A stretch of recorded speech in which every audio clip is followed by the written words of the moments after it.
참 감사합니다. 오늘 기뻐하고 기도하고 감사하라 그런 제목으로 우리 같이 한번 생각하겠습니다.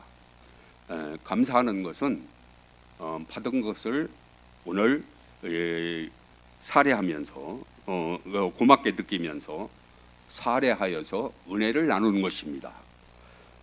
인생은 이 세상에 올 때에 벌구성이 인생으로 왔습니다. 또 우리가 벌거숭으로 가게 됩니다.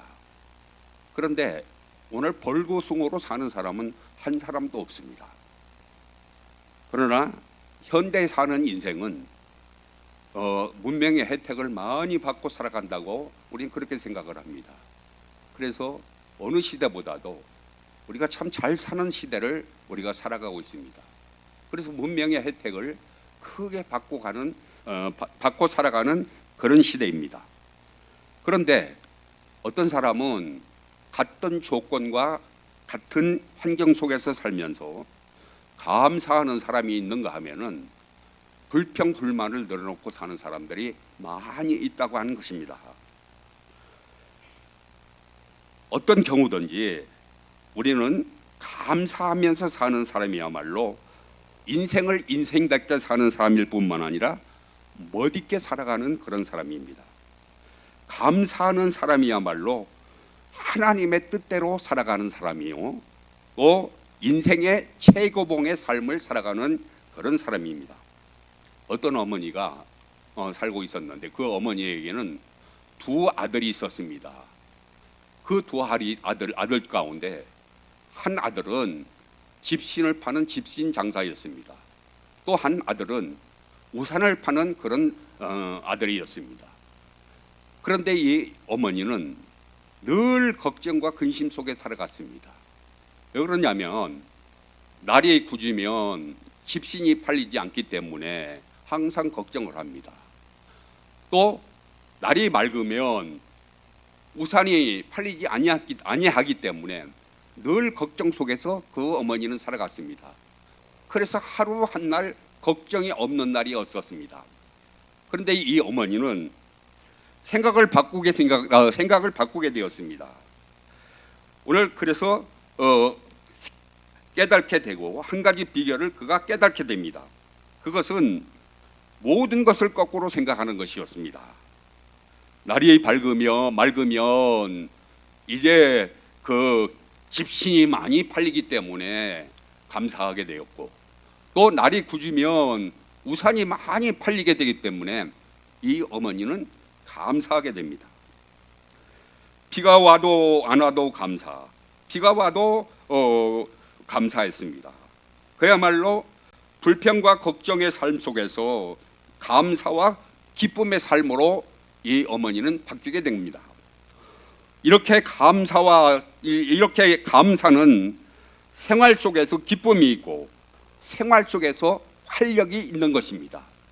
오늘 우리는 맥주 감사 주일로 지키게 되는 날입니다. 이 맥주 감사절의 유래를 보게 되면은 오늘 이스라엘 백성들이 이집트에 내려가게 됩니다. 이집트에서 그들이 430년 동안을 종살이하면서 살았습니다. 종살이하면서 살던 그 백성들을 하나님은 불쌍히 보시고 그들을 출애굽을 시키게 됩니다. 한 지도자였던 모세를 불러서 모세를 세우고 모세에게 영도력을 주어서 오늘 그들에게 출애굽을 시키게 되는데, 사실 그 야곱의 식구가 이 이집트에 내려갔을 때는 식량이 없기 때문에 그 식량을 구하러 오늘 이집트에 내려갔습니다. 이집트에 내려가서 바로에게 인정을 받고, 그때 당시 오늘 야곱의 아들이었던 오늘 요셉은 거기서 국무총리가 되어 있었습니다. 여러분들이 창세기에서 아마도 잘 아시고 계실 줄 믿습니다. 그래서 바로가 세상을 떠나게 되고 다른 왕이 왕으로 세워지게 됩니다. 이집트에서. 그때 오늘 이집트에서 그들이 고난을 받고 어려움을 만나게 되자 하나님은 지도자 모세를 세워서 이스라엘 백성들을 출애굽을 시키게 되는데, 그래서 10가지 재앙을 통해서 이제 그 왕에게 손을 들게 만들고 이제 그들이 출애굽을 하게 되는데, 홍해가 가로막혔습니다. 홍해가 가로막히게 되자 그들은 이제 바다를 육지같이 기적으로 그들이 홍해를 건너고 오늘 그 고센 땅, 그 사막으로 들어가게 됩니다. 사막으로 가서 그들이 40년 동안 그들이 거기에서 기거를 하게 됩니다. 사막 생활에서도 여러분 먹을 것이 없습니다. 사막에는 풀이 자라지 않고 또 나무가 없는 것입니다. 또 물이 없는 것입니다. 거기에서 40년 동안을 생활할 때 그 많은 기적을 보면서도 오늘 이스라엘 백성들은 고난과 고통 속에서 살아가게 됩니다. 그들은 늘 불평불만을 늘어놓았습니다. 그렇게 기적을 보면서도, 기적을 체험하면서도 그들은 고통을 받고 있다고 하는 그것 때문에 그들은 하나님을 원망하고 지도자 모세를 그들이 원망을 하게 됩니다. 이제 모세는 하나님으로부터 계명을 받기 위해서 시내산에 올라갔습니다. 그가 금식하면서 시내산에 올라가서 그 계명을 받았습니다. 그리고 계명을 받고 그가 광야로 내려왔습니다. 광야로 내려왔을 때 오늘 이스라엘 백성들은 지도자 모세가 더디 내려온다고 하는 그것 때문에, 또 하나님이 살아계시면 우리를 여기 광야에서 이렇게 고통을 줄 수가 있는가, 그렇게 하면서 지도자 모세를 원망하고 하나님을 원망하게 됩니다. 그때 지도자 모세가 광야로 내려왔을 때에 오늘 이스라엘 백성들은 이집트에서 가지고 나왔던 금부치를 다 모았습니다. 그때 모세의 형이었던 아론과 함께 그들이 불 가운데 금부치를 던지니까 그 금송아지가 나왔습니다.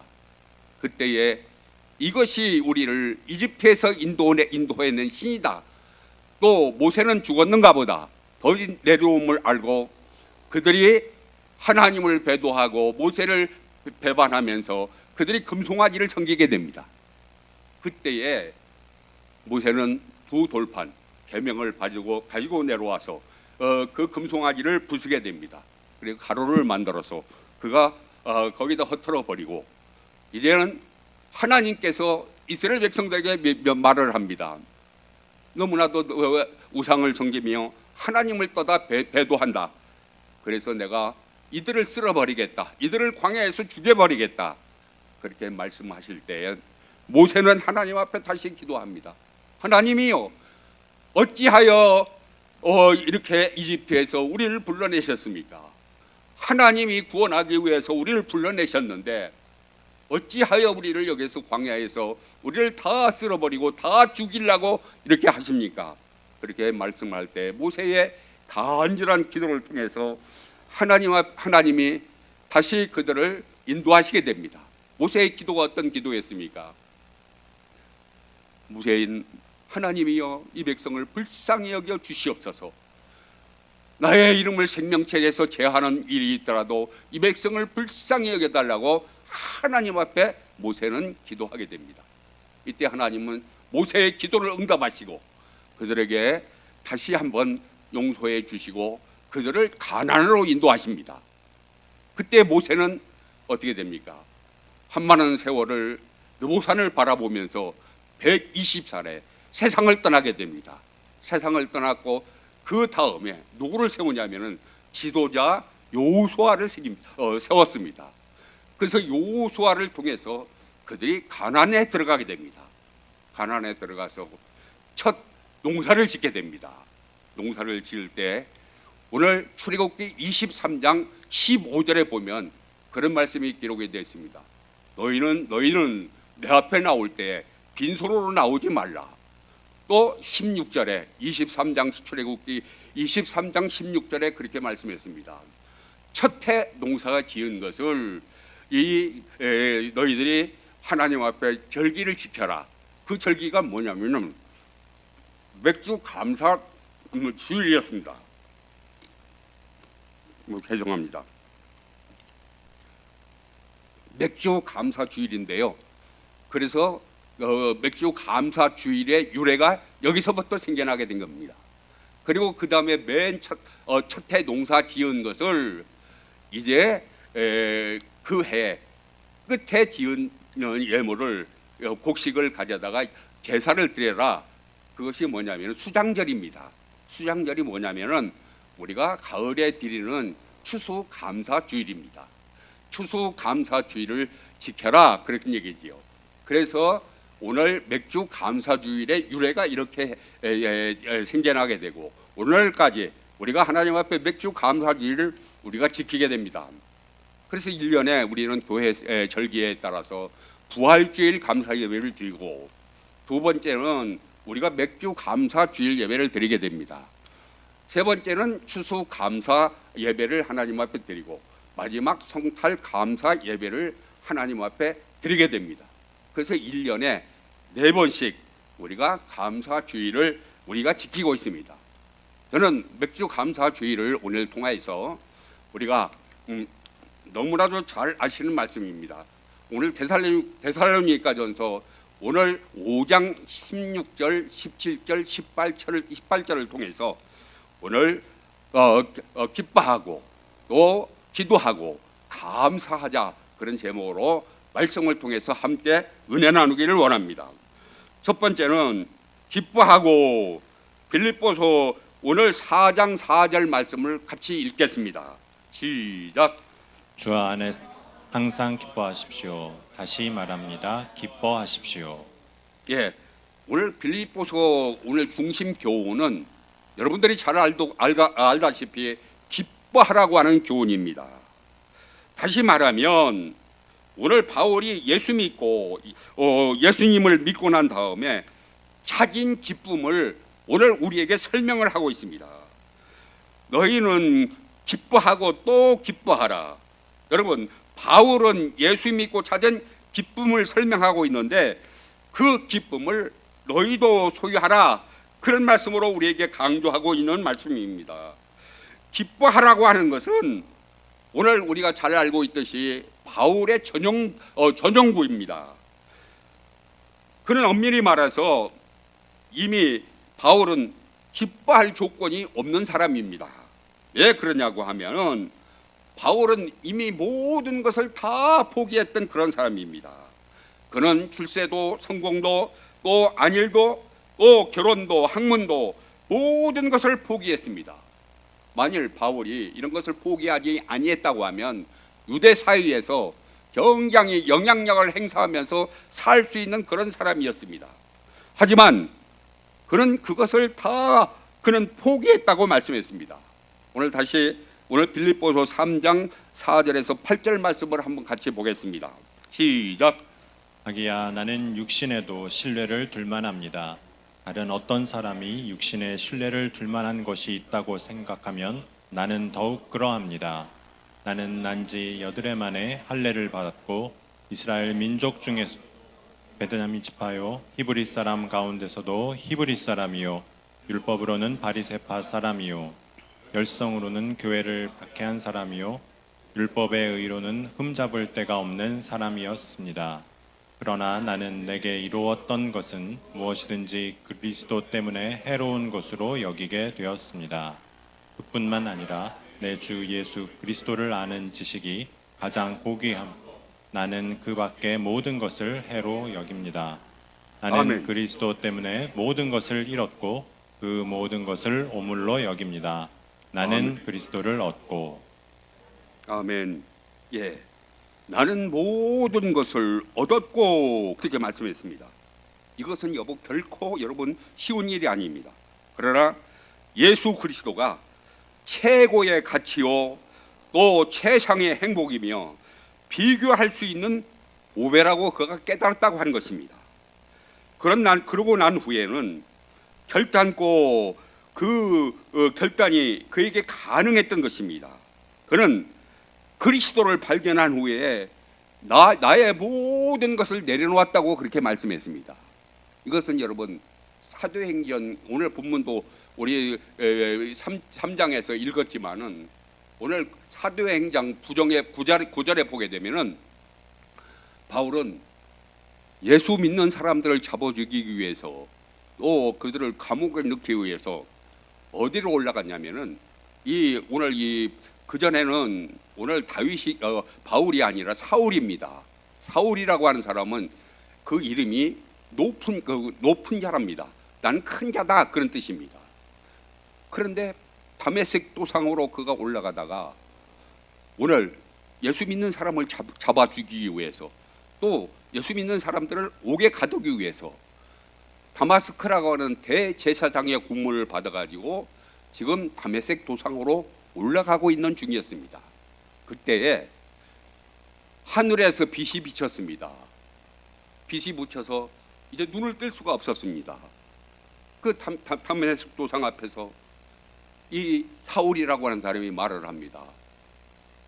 당신이 누구십니까? 그렇게 말을 합니다. 그때에 공중에서 음성이 들렸습니다. 예수님이 말씀하시는 것입니다. 사울아, 사울아, 내가 어찌 나를 핍박하느냐? 그렇게 말을 합니다. 그럴 때 나는 네가 핍박하는 그리스도 예수다. 그렇게 말을 합니다. 거기서 사울이 거꾸러졌습니다. 오늘 예수 믿는 사람을 지금 잡아 죽이기 위해서 또 예수 믿는 사람들을 어떻게 합니까? 감옥에 가두기 위해서 지금 다메섹 도상으로 올라가는 중이었습니다. 그때 예수님이 그를 부르셨다고 그렇게 말씀했습니다. 그래서 거기서 거꾸러져서 오늘 그가 눈이 멀었습니다. 앞을 볼 수가 없었습니다. 그 후에 사울 후에 아나니아라고 하는 사람을 통해서 그가 안수를 받고 눈을 뜨게 됩니다. 그래서 모든 것을 포기하게 됩니다. 여러분, 오늘 이 사울이라고 하는 사람은 세상 것을 다 가지고 있었던 사람입니다. 학문이나 지위나 또 족속이나 위치나 모든 것을 다 가지고 있었다 그 말입니다. 그래서 지금 예수 믿는 사람을 잡아 죽이기 위해서 또 감옥에 가두기 위해서 다메섹 도상으로 올라가던 도중에 주님을 만났다 하는 것입니다. 그래서 사울이 변하여 누가 됐습니까? 오늘 바울이 된 것입니다. 그 자리에서 세상 모든 것을 이 사울은 다 포기했다고 그렇게 말씀을 했습니다. 그래서 나중에 이 바울은 어떻게 되느냐면 기쁨의 사도가 된 것입니다. 기쁨의 사도가 되고 예수 만나기 전에는 경쟁심으로 또 실적이나 공적 때문에 편할 날이 없었습니다만 예수 만나고 나서는 참 기쁨과 영원한 기쁨을 그가 회복하게 된 것입니다. 여러분, 세상에 살면서요, 돈이 많고요, 권력이 있고요, 빽이 많고요, 또 위치가 많고요, 또 지식이 많다고 해도요, 예수가 없으면은요 항상 근심 걱정에 그들은 쌓일 수밖에 없고요, 편안한 날이 없다 그런 얘기입니다. 그러나 이 사울은 여러분 예수를 만난 후에는 세상의 모든 것을 다 포기했다고 하는 것입니다. 그리고 그 기쁨을 교회와 함께 나누었습니다. 더 중요한 것은 예수님을 기쁘시게 했다고 하는 것입니다. 여러분, 오늘날 우리가 이 세상을 살아가면서 동서남북을 바라보아도 기뻐할 일들이 아무것도 없습니다. 그렇다고 우리가 한숨을 쉬고 절망하고 슬퍼하면은 슬픔과 고통이 파도처럼 우리에게 밀려올 것입니다. 또 실망을 이기는 힘은 실망이 아닙니다. 믿고 기뻐하면은 절망과 슬픔이 물러가게 될 것입니다. 바울은 옥중에서도 그가 기뻐하며 찬양을 했다고 말했습니다. 그가 변화받은 후에는요, 옥중에서 찬양하고 하나님 앞에 감사했습니다. 손에 수갑이 풀리고 발에 착고가 풀리고 그가 옥문이 열렸습니다. 평생 동안 그는 예수를 위해서 살았던 그런 사람입니다. 그래서 이제 이 바울은 하나님 앞에 오늘 우리 성도들 빌립보 교회를 향하여서 너희가 기뻐하고 또 기뻐하라. 여러분, 예수 안 믿었다 하면 어떻게 될 뻔 알았습니까? 그러면서 기뻐하고 또 기뻐하라고 말씀을 했습니다. 두 번째로는요, 왜 바울이 기뻐하라고 말씀했습니까? 여러분, 기뻐하라고 한 것은 부활 소망 때문입니다. 여러분, 우리가 고린도전서 15장 58절을 한번 같이 보겠습니다. 시작. 그러므로 나의 사랑하는 형제자매 여러분, 굳게 서서 흔들리지 말고 주님의 일을 더욱 많이 하십시오. 여러분이 아는 대로 여러분의 수고가 주님 안에서 헛되지 않습니다. 아멘. 오늘 요한복음 11장 25절에 보면 나는 부활이요 생명이니 나를 믿는 자는 죽어도 살겠고 살아서 믿는 자는 영원히 죽지 아니하리라. 여러분, 바울은 오늘 아까 읽은 본문대로 여러분이 아는 대로 여러분의 수고가 주 안에서 헛되지 아니할 것이라고 그렇게 분명히 말씀했습니다. 부활, 어떤 사람은 그렇게 얘기를 합니다. 부활 얘기하면 저도 옛날에 예수 믿기 전에는 그런 얘기를 많이 했습니다. 야, 예수 믿고 죽으면은요 천당 간다고 하더라. 그 전에는 천당이라고 시골에서 많이 그렇게 얘기를 했습니다. 천당 간다고 하더라. 너나 믿어라, 이 죽일 놈아. 천당이 어디가 있어? 그리고 예수 믿는 사람들은 다 부족한 사람으로 알았습니다. 참 미련하고 우둔한 사람으로 알았습니다. 천당이 어디가 있어? 네가 죽어봤어? 천당이 어디가 있고 지옥이 어디가 있어? 너나 믿어라. 그리고 또 예수 믿는 사람들은 조금 덜 떨어진 사람으로 알았습니다. 부족한 사람으로 알았다, 그런 얘기입니다. 오늘 바울이 아까 사울이라고 했죠. 사울이 그 인정을 했겠습니까? 예수 믿더라고 하면요, 예수 믿는 사람들을 잡아 죽이고 옥에 가두는 사람이 어떻게 인정을 했겠습니까? 우리들도 마찬가지입니다. 구원의 확신이 없으면요, 부활 소망이 없으면요, 우리가 인정하지 아니할 수밖에 없습니다. 제가 얼마 전에 그 동창들, 그 초등학교 동창들의 모임이 있습니다. 모임이 있는데 거기에 6월 달에 나갔습니다. 이제 잘 나가고 있는데, 지금도 잘 나가고 있는데, 이게 다른 것이 아니고 다른 생각이 아니고 술 뭐 딴 거 있습니까? 식사하고 또 술 먹고 또 예를 들면은 세상 얘기하다가 오는데 내가 술 먹는 자리에 가면 뭘 하겠습니까? 그러나 복음을 전해야 된다고 하는 그런 사명감을 가지고 거기에 갑니다. 가서 이제 복음을 전하는데요, 어떤 친구가 와서 손을 딱 끼더라고요. 저를. 저처럼 인상이 무섭게 생겼습니다. 그리고 옛날에 친하게 지내던 친구가 아니었거든요. 손을 딱 끼고, 김 목사, 내가 교회는 나가기는 나가는데 부인의 성화 때문에 교회를 나간다는 거예요. 교회를 나가는데 술 담배를 못 끊었어 그러더라고요. 어떻게 하면 되냐고 나보고 그러더라고요. 그래서 술 담배 먹어가면서 나가라. 나가되 결단을 해야 된다. 술 담배가 뭐 내게 좋을 게 뭐가 있냐. 백해무익이다. 여러분, 신성한 강당에서 술 담배 얘기해서 참 죄송합니다. 여러 말할 것 같으면 두 번째 가라고 해도 서운치 않은 사람입니다. 얼마나 많이 먹었던지요. 그래서 지금도 생각하면은요, 이 강단에 쓸 수가 없는 사람이에요. 벌써 죽었거나 반신불수가 됐거나 병신이 됐지요. 그래서 나가면서 열심히 따라 나가라. 주일날 빠지지 말고 열심히 나가라. 그리고 결단을 해라. 하나님이 은혜 주실 때 결단을 하면 끊을 수 있다. 하나님이 은혜 주시지만 네가 결단 안 하면 끊기가 어렵다. 저는 하나님이 은혜 주셔서요, 오늘 저녁까지 실컷 먹었습니다. 그 이튿날 하나님이 은혜 주셔서 그 다음 주부터 끊었습니다. 그 다음 날부터 하나님이 끊게 해 주시더라고요. 그것도 쳐다보면은요, 그 담배각을 보니까 이제 처음 보는 거지요. 담배를 안 피니까 담배각을 내가 볼 수 있습니까? 그때 담배각에 조그마한 담배인데 거기다가 니코틴이 없는 뭐 담배라고 이렇게 썼더라고요. 그리고 요새는 술병이 조금 이상해, 음료수병까지 나오더라고요. 그때 물어봤더니 그 뭡니까, 그 등산용 그렇게 나온다고 하더라고요. 나 이번에 처음 봤어요. 그래서 교회는 나가되 열심히 부인 말을 잘 듣고 부인을 따라 나가서 이제 하나님이 은혜 주시면 끊는다. 그리고 네가 결단을 하면 된다. 그러면서 조언을 했습니다.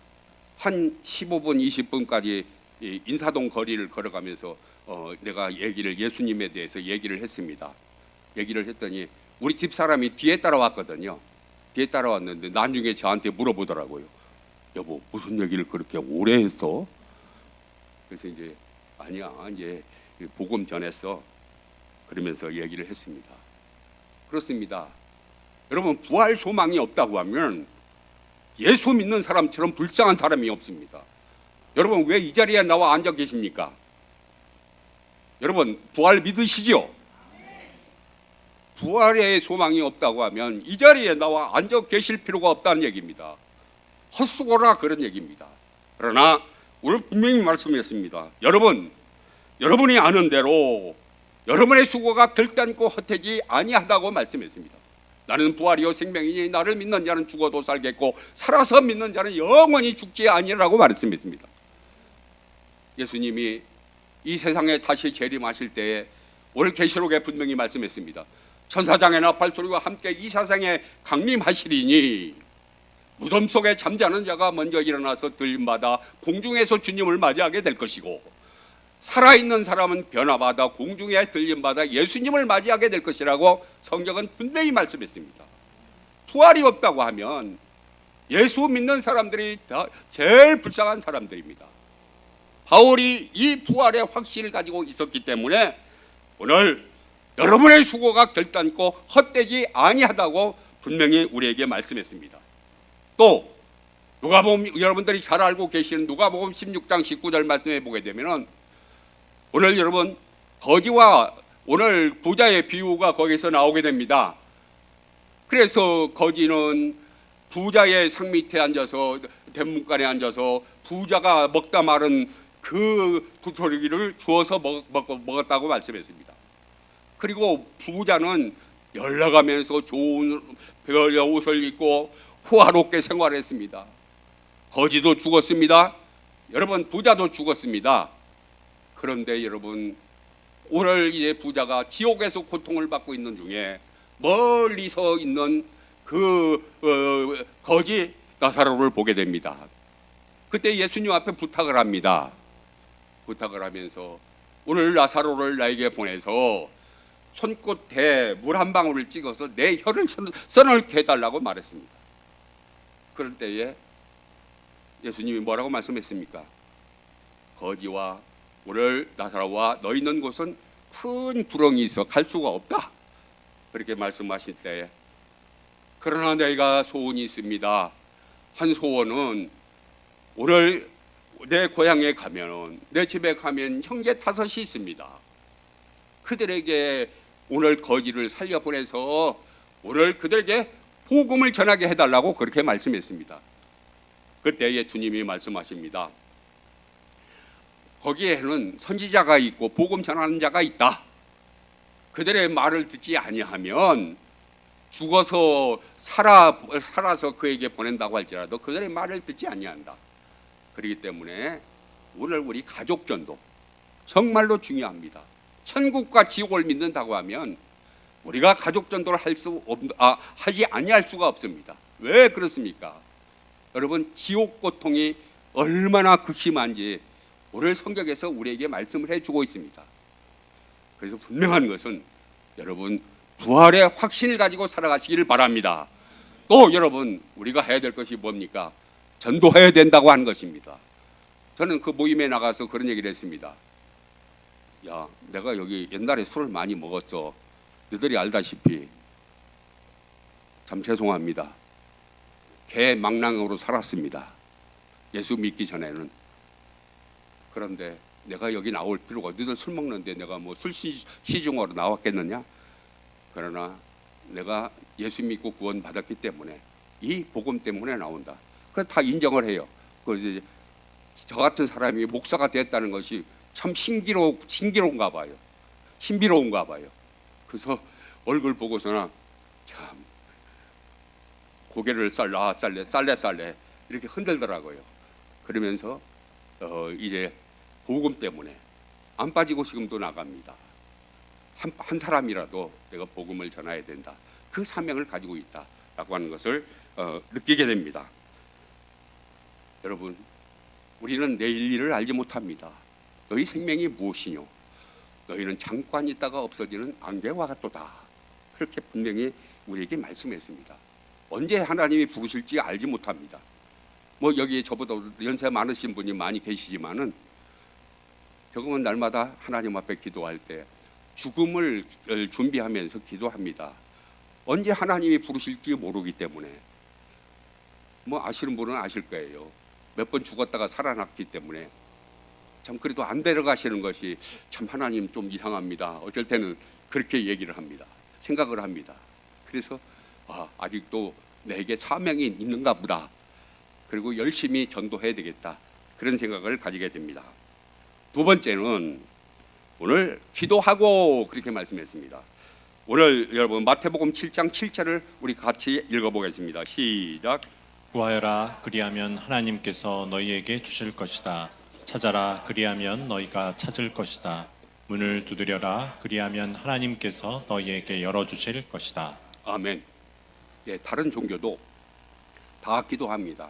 우리가 알다시피 뭐 불교도 기도하고요, 회계도 기도하고요, 또 마호메트 종교도 기도하고요, 또 원시 종교도 기도하고 샤머니즘도 기도합니다. 그런데 기독교도 기도합니다. 여러분들 기도 얼마나 강조하고 얼마나 여러분들에게 기도해야 된다, 기도해야 된다, 기도하지 않으면 안 된다, 얼마나 얘기를 많이 합니까? 그러나 기도가 다 같은 기도가 아닙니다. 기독교에서 말하는 기도는 다음과 같은 특징을 가지고 있습니다. 첫째는 기도의 대상이 살아계신 하나님이라고 하는 얘기입니다. 천주교에서는 여러분 아시는 분은 아실 거예요. 마리아에게 기도를 합니다. 마리아는 기도의 대상이 아닙니다. 우리가 그 기도 받을 대상이 아니라 그런 얘기입니다. 기도해야 된다 그런 얘기입니다. 왜? 하나님이 아니기 때문에, 사람이기 때문에. 그러나 잘못된 기도지요. 마리아에게 기도한다 그런 얘기입니다. 두 번째는 반드시 응답을 한다 그런 말입니다. 우리 불교를 많이 숭상했던 분들이 계실 거예요. 불교를 숭상했던 분들은 뭐 나무야비 탑을 관삼 보살 그러면서 그 돌 앞에서 기도합니다. 원시 종교 샤머니즘은 그렇게 기도를 하더라고요. 천하의 대신장 작기 잡신 제사라라. 제가 기도하는 것을 봤습니다. 그런데 돌 앞에 기도하면은요, 그 응답이 옵니까? 근데 일천반제를 드리면 반드시 그 기도가 돌 앞에 돌이 우리에게 응답을 한다. 그런 얘기를 제가 자주 들었습니다. 그런데요, 천번 백번 여러분 기도하면 응답이 없습니다. 그러나 우리는 하나님은 기도하면은 모든 기도를 다 들어주신다고 말씀을 했습니다. 우리가 잘못 구해서 기도 응답을 받지 못하는 것이지 하나님은 기도를 받으신다 그렇게 말씀을 했습니다. 이유는 기도를 들으시는 분이 누굽니까? 살아계신 하나님이시라고 오늘 분명히 말씀을 했습니다. 세 번째는 우리가 드리는 기도는 좋은 것을 주시는 하나님이시라고 하는 말씀입니다. 다시 말하면 응답의 결과가 좋고 아름답다 그런 얘기입니다. 하나님은 결코 우리의 기도를 외면하시는 분이 아니라 그런 얘기입니다. 하나님은 분명히 우리의 기도를 들으시고 좋은 것으로 주시기를 원하신다고 하는 말입니다. 오늘 부모는 자식의 심정을 잘 알고 계십니다. 자기는 못 먹고 자기는 굶주리고 헐벗을지라도 우리 부모님들은 좋은 것을 주시기를 원하시는 것이 우리 부모님입니다. 저는 그런 생각을 자주 들어갑니다. 여기 그 며느리에 저희 며느리 부모님이 계시지만 저는 며느리가 이제 새벽 기도를 빠지지 않고 나옵니다. 나오는데 하루 아프면 이제 그렇게 하루 빠지면 그런 생각을 합니다.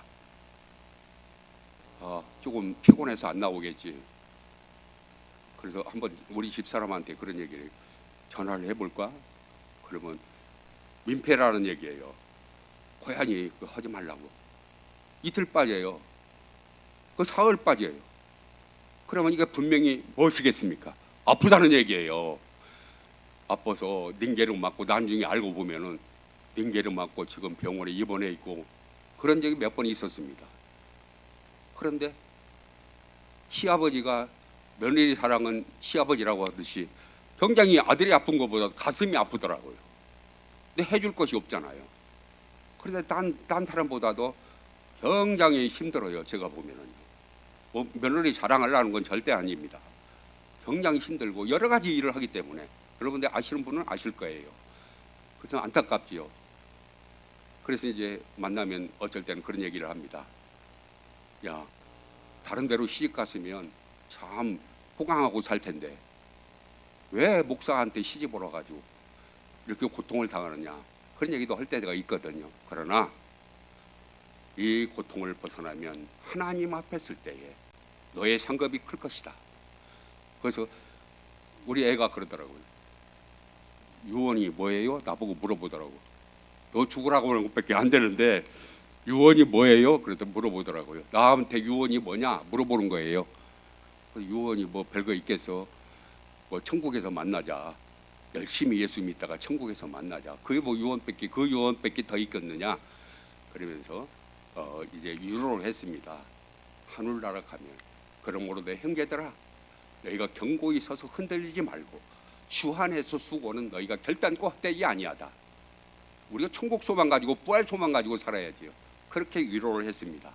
그래서 감사한 것은 뭐 지금까지 건강이 약하지만은 건강으로 지켜주시고 또 함께 해주신 하나님 앞에 감사할 것밖에 없습니다. 그렇습니다. 부모는 자식에게 좋은 것을 주기를 원하신다, 그런 얘기입니다. 그런데 부모의 사랑이 거기에 비교할 수 없는 것이 있습니다. 그 사랑이 무엇입니까? 하나님의 사랑입니다. 독생자 예수 그리스도를 이 세상에 보내주셔서 여러분 그 아들을 죽기까지 우리를 사랑하셨다고 말씀했습니다. 여러분 그 사랑이, 부모의 사랑이 자식에게 비유할 수 있는 그 사랑이, 부모의 사랑이 어떻게 하나님의 사랑과 비교할 수 있겠습니까? 여러분 그 사랑이 우리에게 하나님이 베푸셨다고 하는 걸 생각할 때 감사하지 아니할 수가 없습니다. 저는 옛날에, 참 죄송합니다, 옛날에 그 술을 먹고 다닐 때요, 저희 아버지가 중풍으로 쓰러져 계셨습니다. 거동을 못 하셨는데 참 그 와중에 저희 어머니가 간암 4기로 말기암으로 이제 오늘 내일 사망 선고를 받고 사셨는데 거동은 할 수 있었기 때문에 새벽 예배를 갔다 오셨는데 부뚜막에 앉아 계시면서 이제 물을 마시면서, 제가 술을 많이 먹었기 때문에 화장실 새벽에 이제 우리 어머니는 새벽 예배를 갔다 오셔서 부뚜막에 앉아서 찬물을 잡수고 계셨습니다. 그런데 화장실을 가려고 문을 열고 나왔는데 나를 바라보면서 그러시더라고요. 우신 거지요. 그때는 당연한 거로 생각하고 뭐 나하고 개인게 뭐 상관이 없는 얘기다, 그렇게 생각을 했습니다. 우시면서 형진아 또 먹었니? 그래서 뭐 나하고 상관이 없는 얘기다. 그러고서 화장실을 갔다 왔습니다. 예수 믿고 구원받고 생각하니까 우리가 7남매입니다. 그 중에 아들 저 하나입니다. 얼마나 아들을 위해서 기도하셨겠는가 생각하면서 회개했습니다. 얼마나 울어가면서 회개했는지 모릅니다. 그래서 지금도 그런 생각을 합니다. 제일 만나고 싶은 분이 우리 어머님이다. 천국 가서 아들을 위해서 원통 절통해서 얼마나 기도하셨겠는가, 그 생각을 하면은요 지금도 눈물이 납니다. 그러나 제가 예수 믿고 천국 소망을 가지고 살기 때문에 다시 만난다고 하는 그 기쁨을 가지고 있습니다. 여러분 소망을 가지십시오. 여러분 하나님의 심정은 부모의 심정에 비교할 수 없다고 성경은 우리에게 분명히 말씀을 했습니다. 그러면 여러분 어떻게 기도해야 됩니까? 첫 번째는 바르게 기도해야 됩니다. 오늘 여러분 마태복음 6장 5절에 보게 되면 우리가 어떻게 기도할 것인가를 가르쳐주고 있습니다. 너희가 기도할 때에 위선자처럼 하지 말라. 회당 입구나 또 큰 길거리에서 큰 소리로 떠들지 말며 기도하지 말고 그렇게 말씀했습니다. 말씀을 드린 대로 여러분 기도의 대상은 사람이 아니고 하나님이시기 때문에 여러분 사람 앞에서 우리가 각색할 필요가 없다고 하는 말입니다. 또 마태복음 6장 10절 말씀해 보게 되면 그 나라와 그 나라를 오게 하며 주시며 그 뜻을 이루게 하신 같이 땅에서도 이루어 주시옵소서 그렇게 말씀했습니다. 즉 하나님의 뜻대로 우리가 기도해야 된다고 하는 그런 말씀입니다.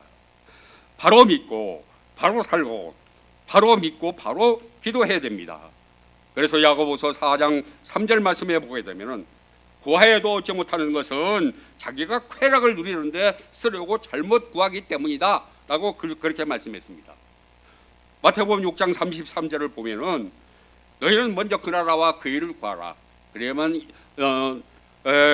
그리하면 이 모든 것을 너에게 더해 주시겠다 그렇게 말씀했습니다. 제가 부교역자로 가서 있을 때 그 담임 목사님이 그러시더라고요. 표어는 1년에 한 번씩 바꾸어지는데 가는데 그 목사님은 3년 동안을 걸어놓더라고요. 마태복음 6장 33절을. 그래서 속으로 이상하다. 왜 그렇게 3년 동안을 걸어놓을까? 1년마다 바꾸는데 표요가. 이제 오늘 예배 지나면 이거 맥주 감사주일은 뛸 거예요. 그래서 3년 동안을 너는 먼저 그 나라와 그 일을 구하라. 그래야만 이 모든 것을 더해 주시겠다. 이상하다. 그런데요, 이 말씀을 숙지시키기 위해서 그렇게 3년 동안을 그 표를 걸어놨던 거예요. 그 나중에 알고 봤더니 그 얘기가 무슨 얘기입니까? 너는 그 나라와 그 일을 구하라. 하나님 나라를 위해서 살라. 예수님 위해서 살라. 그 뜻이 아닙니까? 그러면 이 모든 것을 너에게 더해 주시겠다. 먹고 사는 문제를 책임져 주시겠다 그 얘기예요. 그러니까 예수 잘 믿어라 그 얘기입니다. 그러면서 3년 동안을 걸어놓는 것을 보았습니다.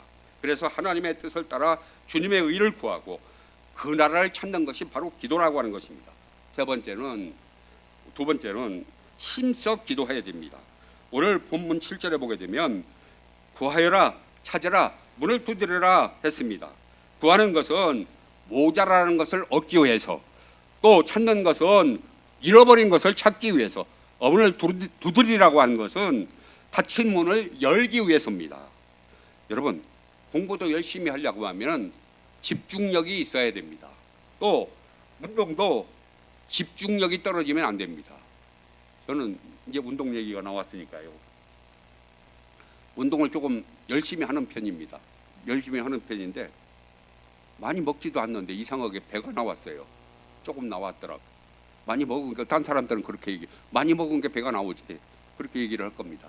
그런데 배가 좀 나와서 옛날같이 열심히 아침 저녁으로 운동을 했습니다. 요새 얼마나 더웁습니까? 그렇게 일주일 동안 하고 나니까요 몸에 이상이 찾아왔어요. 젊었을 때하고 나이 먹었을 때는 좀 틀리다. 그래서 이틀 동안 꼼짝 못했어요. 우리 집사람인데 제가 나가면 하는 소리가 있어요. 여보 조금만 하고 돌아. 여보 조금만 하고 돌아. 그러면 내가 뭐라고 하는 줄 아십니까? 내가 알아서 할게. 그러거든요. 그래서 이틀 꼼짝 못하고 들어나 있었습니다. 그래서 젊었을 때하고는 다르구나. 그런 생각을 하게 됐습니다. 그래서 운동력도 집중력이 떨어지면 안 된다 그런 얘기입니다. 예수 믿는 것도 여러분 우리가 집중력이 떨어지면 믿기가 어렵습니다. 그러면 우리가 한 가지 일을 하게 되면 집중력을 가지고 집착하다 보게 되면은 일에 빠지게 됩니다. 어떤 사람은 바둑을 두는데요. 아침 먹고 두고 점심 때 바둑 두고 또 저녁에 잠 안 자고 바둑을 두고 또 날이 새면 바둑을 두고 이러다 보면 밥상이 들어오면은 바둑판으로 보이는 거예요. 그러다 보면 어떻게 됩니까? 바둑에 빠지게 된다 그런 얘기입니다. 어떤 사람은 여러분 도박에 빠지는 그런 사람이 있습니다. 또 어떤 사람은 인터넷에 빠져서 헤어나지 못합니다. 어떤 사람은 게임에 빠져서 헤어나지 못하는 그런 사람이 있습니다. 어떤 사람은 공룡에 빠져서 밤에 자다가도 공룡이 보입니다. 그러면 여러분 어떤 사람은 예수에 빠지게 되면, 예수님에게 빠지게 되면 여러분 밤에 자다가도 꿈에도 예수님이 나타납니다. 예수님에게 빠지면 인생길이 열리고 잘 사는 길이 뚫리지만은 세상의 유혹에 빠지면 폐가 망신의 길이 열리게 되는 것입니다. 기도에 빠지게 되면은 깨어 기도하고 잠들고 기도로 일하게 됩니다. 여러분 무엇인가 모자라면은 우리가 구해야 됩니다. 또 무엇인가 잃어버린 게 있다고 하면 우리는 찾아야 됩니다. 또 길이 막히고 통로가 막혔다고 하면 우리는 두드려야 된다고 하는 것입니다. 누가복음 24장 44절에 보게 되면 예수님의 겟세마네 기도가 거기에 기록이 되어 있습니다. 오늘 그 기도를 보게 되면 예수께서 고뇌에 차서 더욱 간절히 기도하시니 땀이 핏방울같이 되어 땅에 떨어졌더라 그렇게 말씀을 하고 있습니다. 여러분 힘쓰고 애써서 기도해야 됩니다. 또 가끔 기도했지만은 응답이 없다고 불평하는 그런 사람이 있습니다. 그런데 그런 사람에게 묻고 싶습니다. 얼마나 힘쓰고 애써 기도했는가? 여러분 힘을 다해서 우리는 기도해야 된다고 하는 말입니다. 세 번째는 우리는 믿고 기도해야 됩니다. 야고보서 오늘 1장 6절 말씀해 보게 되면은 조금도 의심하지 말고 믿고 구하라 그렇게 말씀했습니다. 여러분 오늘 이제 마가복음 11장 23절을 같이 한번 보겠습니다. 시작. 내가 진정으로 너희에게 말한다. 누구든지 이 선대로 번쩍 들려서 바다에 빠져라 하고 말하고 마음에 의심하지 않고 말한 대로 될 것을 믿으면 그대로 이루어질 것이다. 그러므로 너희에게 말한다. 너희가 기도하면서 구하는 것은 무엇이든지 이미 그것을 받은 줄로 믿어라. 그리하면 너희에게 그대로 이루어질 것이다. 아멘. 여러분 지금 다음은 한국을 대표하는 아름다운 소리들이라고 합니다. 그 소리는 이제 얼음장 밑에 시냇물이 흐르는 소리입니다. 또 동굴 속에서 물이 뚝뚝뚝뚝 떨어지는 소리입니다. 또 이제 파도가 밀려오면서 바위에 부딪힐 때 그 깨어지는 소리, 또 장닭 우는 소리, 또 여인네들이 다듬이 돌로 이제 그 빨래 두드리는 소리, 또 이제 암탉이 우는 소리, 장닭이 우는 소리, 또 오늘 그 철새들이 떼를 지어 날아가는 소리, 또 딱따구리가 나무에 구멍 파는 소리, 이런 소리 등등입니다. 그 아름다운 소리다 그렇게 얘기를 하고 있습니다. 그러나 이런 소리와 비교할 수 없는 그런 아름다운 소리가 있습니다. 그 소리는 기도 소리입니다. 찬송 소리입니다. 또 복음 전하는 소리입니다. 또 하나님을 향해서 부르짖는 소리입니다. 또 한 영혼을 위해서 외치는 소리입니다. 또 주님을 위해서 찬양하는 소리, 이 찬송 소리가 어떻게 딱따구리가 나무에 구멍 파는 소리와 비교할 수 있겠습니까? 기도해야 됩니다. 우리가 새벽에 기도해야 됩니다. 또 성전에 나와서 우리가 기도해야 됩니다. 오늘 성전은 기도의 처소입니다. 우리 열왕기상 8장 33절을 한번 같이 보겠습니다. 시작. 또 그들이 주님께 죄를 지어서 그 벌로 주님께서 하늘을 닫고 비를 내려 주시지 않을 때라도 그들이 이곳을 바라보며 기도하고 주님의 이름을 인정하고 그 죄에서 돌이키거든. 예, 아멘. 성전에 나와서 기도하라. 여기 뭐라고 말씀했습니까? 이 성전에서 주님께 빌며 간구하며 응답을 주시겠다. 그렇게 오늘 분명히 말씀했습니다. 저는 그래도 저희 교회가 조그맣지만은 이 공사를 할 때 많은 신경을 써서 그 송원주 집사님 남편이 이 공사를 하셨습니다. 그래서 이제 다른 교회 가봐도 그래도 인테리어가 잘 됐다 그렇게 생각을 하거든요. 그런데 오늘 갑자기 김은택 목사가 그러더라고요. 유아실을 없애버리고 이제 기도실을 만들겠다 그렇게 얘기를 하더라고요. 그 소리를 듣고 저는 그랬습니다. 왜 유아실이 필요한데 기도실로 만들까 그런 의심을 가지고 있었습니다. 그런데요, 기도하면은 아무 데서 기도해도 되는데 성전에서 해도 되고 유아실로 기도하면 되고 또 성전에 나와서 기도하지 못하면 집에 앉아서 기도하고 뭐 어디서든지 기도하면 하나님이 그 기도를 다 들어주시는데 그런 생각을 갖게 되었습니다. 그런데요, 기도실을 만들어 놓으니까요, 내가 노는 꼴 배기 싫어서 뭐 저식이 아니고 성전에 나와서 기도하라고 하는가 보다 그렇게 생각을 한때는 그런 생각을 했습니다. 그런데 집에서는 한다고 하지만 잘 안 돼요. 근데요, 시간 정해놓고 더 기도해야 될 거 아니야. 말로만 하면 또 안 되지요. 미국 갈 때 그런 얘기를 제가 했습니다. 분명히 기도 더 많이 할게. 그전보다도 기도 많이 할게. 근데 실천을 해야 될 거 아니에요. 그래서 억지로라도 어쩔 때는 기도하고 쉴 때가 많이 있잖아요. 여러분들이랑 나는 마찬가지니까요. 그도 나옵니다. 낮밤으로 나오고요, 새벽에 나오고요. 그러니까 하나님이 은혜를 주시더라. 그래서 기도실이 필요하구나.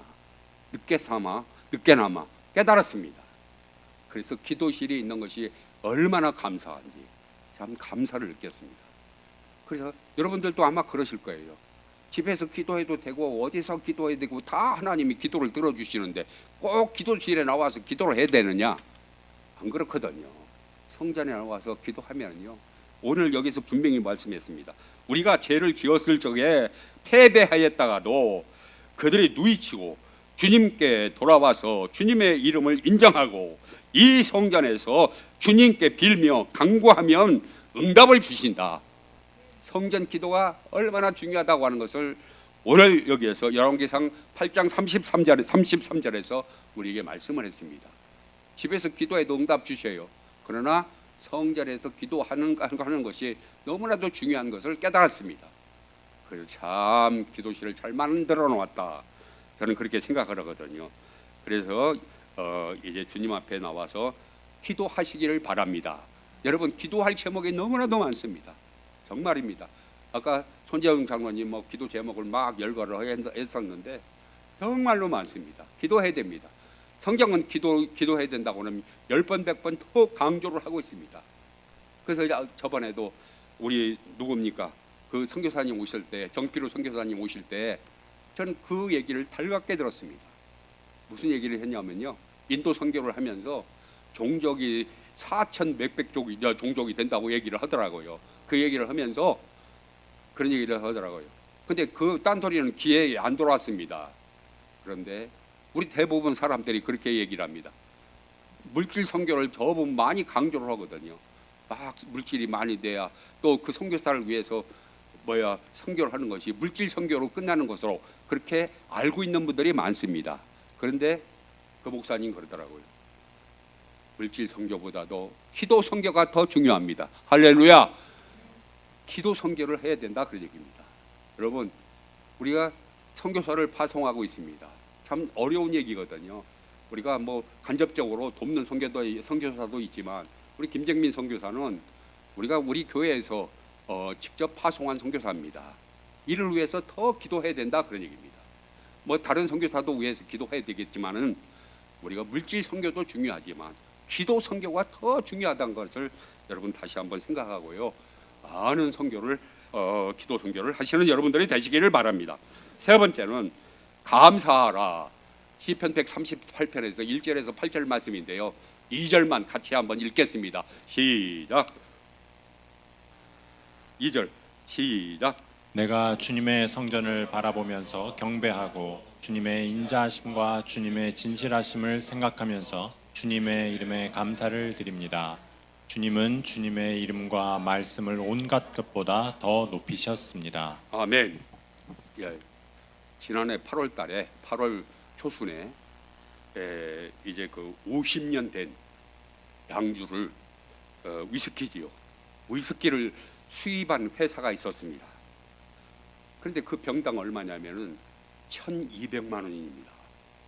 1,200만 원인데 워낙 고가에서 우리나라에 배정된 그 숫자를 보면은 20병이었다고 합니다. 20병인데 9월 초에 그 양주가 다 팔렸다고 합니다. 양주가 다 팔렸는데 20병이 다 팔렸습니다. 팔렸는데 1,200만 원이 나간 고가였습니다. 고가였는데 여러분 잔으로 환산을 하면은 그 양주 한 잔에 오늘 50만 원이라고 합니다. 어마어마한 숫자지요. 우리가 상상하지 못할 그런 고가입니다. 한 잔당 50만 원 정도가 나간다고 합니다. 50만 원 정도 나간다고 하는데 돈으로 환산하면은 여러분 이 양주를 마시면서 여러분 사람들이 과연 무슨 생각을 하면서 이 양주를 마셨겠는가? 아마 그들 역시 감사한 마음으로 마시지 아니했을 것입니다. 그들 역시 그 양주를 마시면서 내가 돈푼이나 있구나. 다른 사람은 마시지 못하는데 내가 이 양주를 마시고 있구나. 내가 감사하다. 그런 마음으로 마시지 아니했을 거라 그런 말입니다. 음식을 먹어도요. 우리가 감사한 마음으로 먹고 또 마셔야 맛이 있다고 하는 것입니다. 우리가 떡볶이를 먹고 라면을 먹어도 좋은 사람과 좋은 곳에서 좋은 분위기에서 먹으면 그 떡볶이가 여러분 꿀맛이 되지만 산의 진미를 먹어도 어떤 사람과 먹느냐에 따라서 맛이 달라지는 것입니다. 우리 시대는 잘 먹고 잘 살고 잘 입고 잘 노는 그런 시대입니다. 그런데 감사가 없다고 하는 그런 말입니다. 여러분 오늘 시편 138편은 감사할 이유를 우리에게 교훈해 주고 있습니다. 오늘 1절에 보면은 주님께 감사드립니다. 또 2절에 보게 되면은 주님의 이름에 감사를 드립니다. 또 4절에 보게 되면은 주님께 감사드립니다. 감사의 대상이 누구이며 어떻게 감사해야 될 것인가를 우리에게 가르쳐 주고 있습니다. 그래서 시편에 보게 되면은 하나님께 감사하자 그런 구절이 오늘 제가 얼마나 수를 셀 수 없이 우리에게 펼쳐지고 있습니다. 왜 하나님 앞에 여러분 감사해야 됩니까? 첫째는 나를 지으신 분이기 때문입니다. 여러분 하나님은 사람을 만드셨다고 말했습니다. 하나님은 천지를 창조하실 때 6일 동안 창조하시고 맨 마지막에 6일의 맨 마지막에 하나님은 사람을 지으셨다고 분명히 말씀을 했습니다. 이것이 바로 뭐냐면은 창조론입니다. 그런데 사람이 변하여 원숭이가 변하여 오늘 진화가 되어서 이제 사람이 되었다. 그런 얘기는 뭡니까? 진화론이거든요. 그래서 생명을 가진 것들은 계속 진화가 된다. 그래서 사람이 된다. 이것이 바로 여러분들이 잘 알고 계시듯이 진화론입니다. 그렇다면 언젠가는 모기가 변하고 여러분 파리가 변해서 지렁이가 변화해서 여러분 사람이 될 수 있다고 하는 개인성을 가지고 있는 것입니다. 이것이 바로 뭐냐면 진화론입니다. 그러나 이 창조론은 하나님이 사람을 지으셨다고 하는 것을 고백하고 믿습니다. 물론 창조를 믿는 사람은 자기 속에 이루어진 하나님의 형상을 볼 때에 자신을 가다듬고 삶을 다스리게 됩니다. 그래서 여러분 마지막 앞에 오늘 마치 어른 앞에서 설 때처럼 말입니다. 여러분 그래서 이런 사람들은 어머니 왜 나를 낳으셨습니까? 하면서 어머니에게 고통을 주고 참 이제 불효하는 그런 사람들을 우리가 보게 됩니다. 그래서 나도 그런 사람 중에 한 사람인데요. 옛날에 막 우리 할머니에게다가 그것도 안 들리느냐 막 그러면서 막 대들고 그런 기억이 납니다. 그것도 안 보이느냐 딱딱한 것을 못 씹는다고 하면 그것도 못 씹느냐 그래서 막 달라들고 그랬던 생각 기억이 납니다. 엊그저께 같은데 제가 그렇습니다. 딱딱한 거 씹기가 어렵고요. 눈이 안 보이고요, 귀가 안 들리고요. 엊그저께 그렇게 내가 구박을 줬던 생각이 나는데 벌써 나에게도 이런 것이 당하는구나. 그런데요, 사람은 무엇으로 심든지 그대로 거둔다고 하는 얘기가, 여러분 콩 심은 데 콩 나고 팥 심은 데 팥난다고 하듯이 그런 것을 기억하게 됩니다. 두려막심인 사람이었구나, 그런 것을 생각을 합니다. 그래서 우리는 여러분 살아있을 때 부모에게 더 잘해야 된다. 여기 젊은 사람들이 있기 때문에 제가 얘기를 합니다. 부모에게 잘하는 것은 오늘 부모님에게 잘하는 것은 효도하기 위해서 그런 게 아닙니다. 자기 자신을 위해서입니다.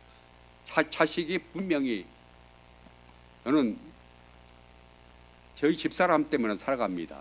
그 이유는 감사하고 있습니다. 참 강당에서 참 죄송합니다.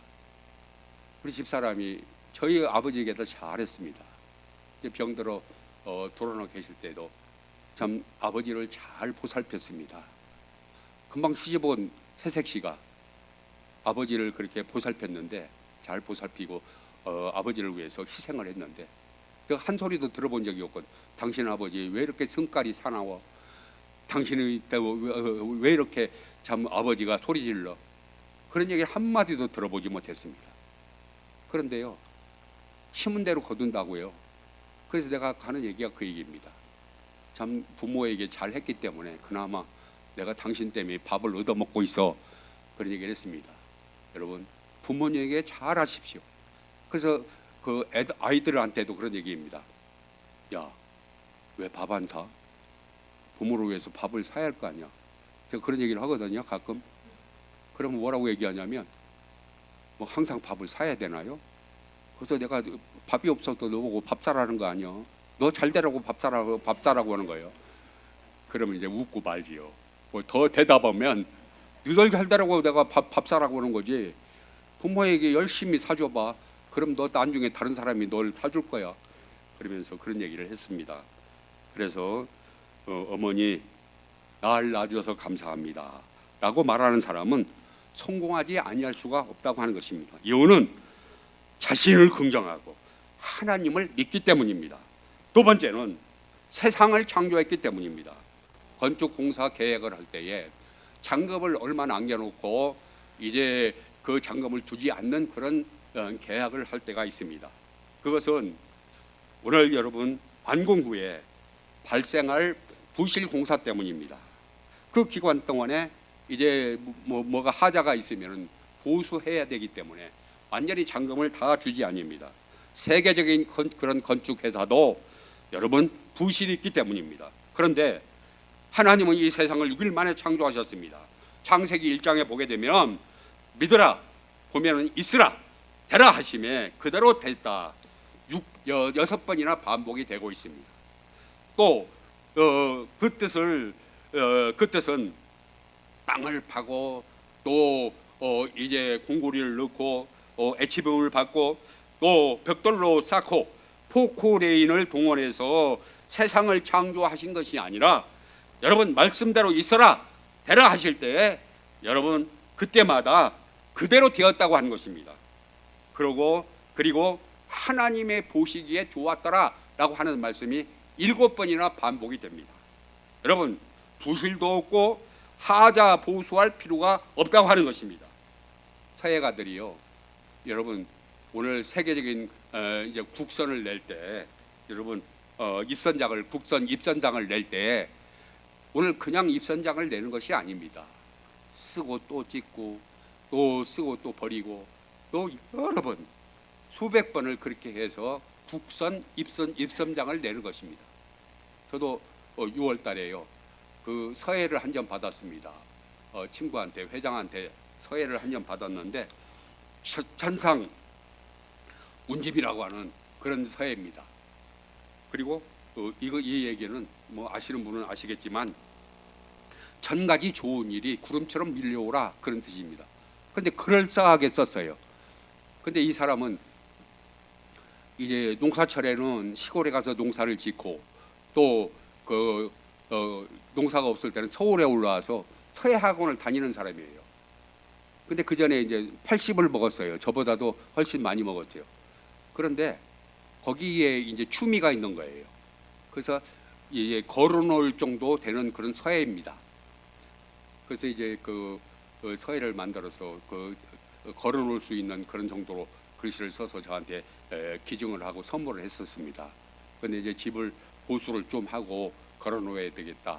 지금은 그럴 정도가 못 되니까 이제 잘 보관을 했습니다. 근데 한 가지는 거기에 가게다 넣는데, 족자를 만들어서 가게 넣는데 그 속에 뭐라고 했냐면은 목사 김성진 선생님, 예수를 안 믿기 때문에 그렇게 써서 선물을 했습니다. 선물을 했는데 감사하지요. 저 같은 사람한테 이제 글씨를 써서 선물을 했으니까. 그래서 나중에라도 이제 집을 보수를 하고 걸어놓아야겠다, 그런 생각을 가지고 있습니다. 예수님은 우리의 최고의 가치요, 최고의 행복이요, 최고의 보배입니다.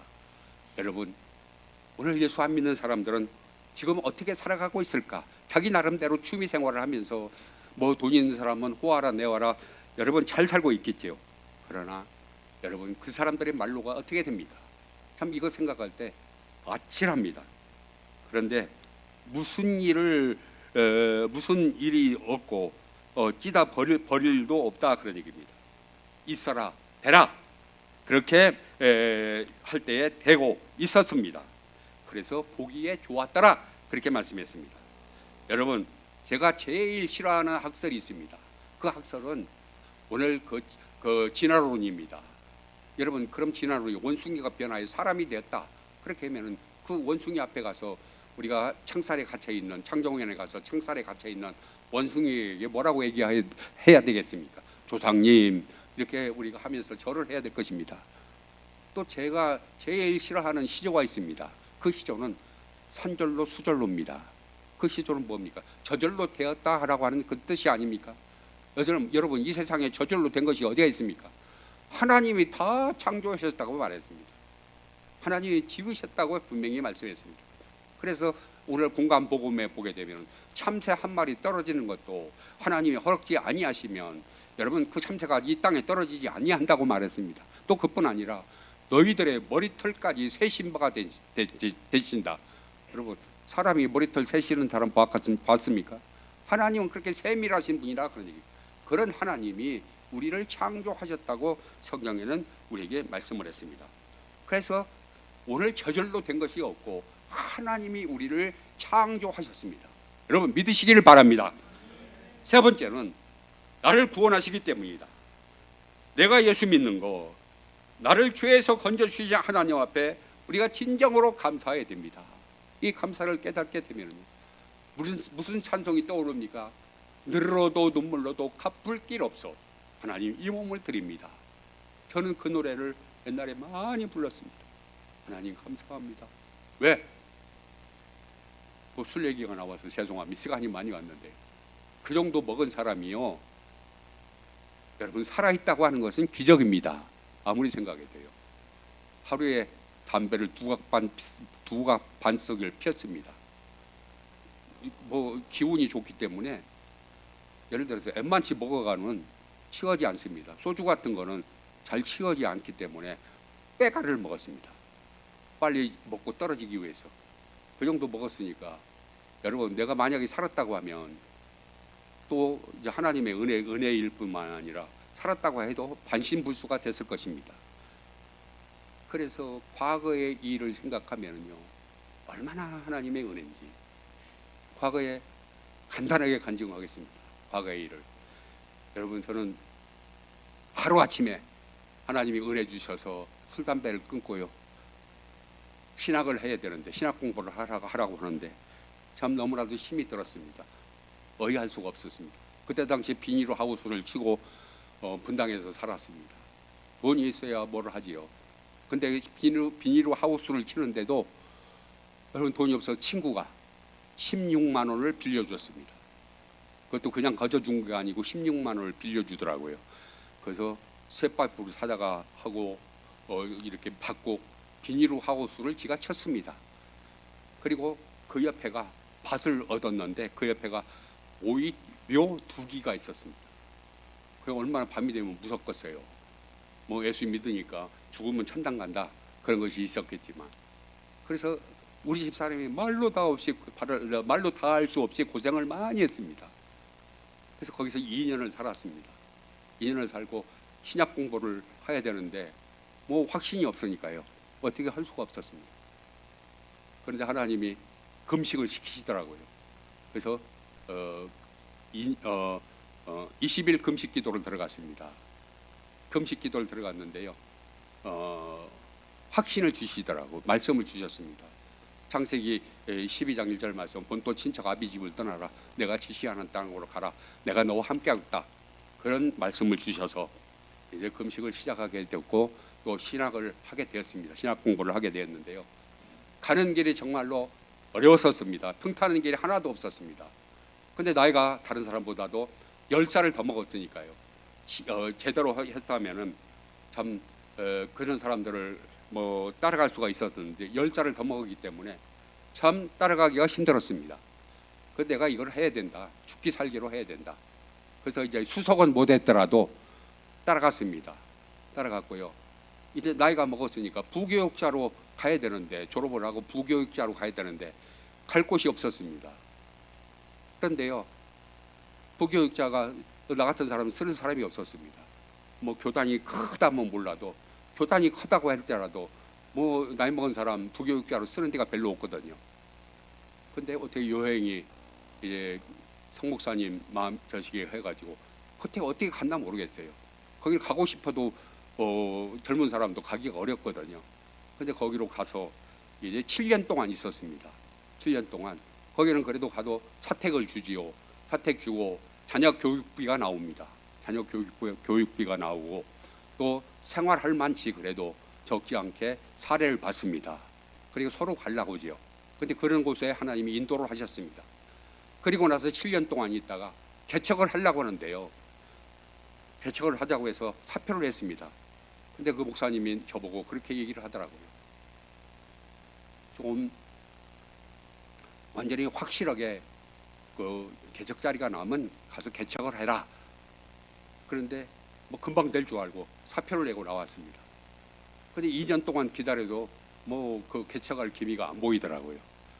그래서 뭐 딴 거 있습니까? 제가 가진 거 없고요. 또 배운 거 없고요. 뭐 아무것도 없는 사람이 40일 금식 기도를 들어갔습니다. 그때는 죽을 각오를 하면서 금식 기도를 시작했습니다. 죽으면 죽으리라. 내가 죽으면 천당 가니까 그런 확신이 있으니까. 그런데 금식을 하고 40일 금식 기도를 하고 나니까 하나님이 길을 열어주시더라고요. 그래서 이제 영생교회로 왔습니다. 영생교회로 와서 지금까지 여기까지 오게 됐는데요. 참 감사한 거는 때마다 시마다, 예를 들면은 어제 저녁에도 제가 그런 얘기를 했습니다. 하나님, 물질이 필요합니다. 그러면 하나님이 뚝 떨어져서 돈 주시는 거 아니에요. 하나님이 연단하시고 훈련하셔서, 저 같은 사람 하나님이 훈련 않고 연단 안 하면요, 제가 예수 믿겠습니까? 가구 아니지. 그러나 하나님의 은혜 가운데 연단하시고 훈련하시니까 얼마나 힘들었는가. 그런데 하나님의 은혜입니다. 그래서 바울이 뭐라고 했습니까? 그렇게 복음을 전하면서 나의 나 된 것은 내가 아니라 하나님의 은혜로 되어졌다고 바울이 그렇게 고백을 했습니다. 바울이 세상 여러분 부러울 것이 없는 사람입니다. 그러나 예수 때문에 그가 산의 위협, 강의 위협, 또 동족의 위협, 여러 가지 위협을 당했습니다. 그러면서 40의 감암매를 5번이나 맞았다고 했습니다. 그러면서 그가 여러분 나중에는 이제 유라굴로라고 하는 그 배를 타고 노마로 행했습니다. 노마로 갈 때에 그가 뭐라 했어요? 풍랑을 또 만나게 됐죠. 그런데 노마로 가는 이유가 뭡니까? 생명을 하나님 순교하기 위해서 노마로 간 것입니다. 여러분 끝까지 그가 예수를 위해서 그렇게 살았던 것입니다. 여러분 예수 믿는 것이 최고의 축복인 것을 아시기를 바랍니다. 여러분 교회 나온 사람이 처음 듣는 얘기가 있습니다. 여러분 그 얘기가 무엇입니까? 여러분 사랑한다, 은혜다, 또 이제 아멘, 할렐루야.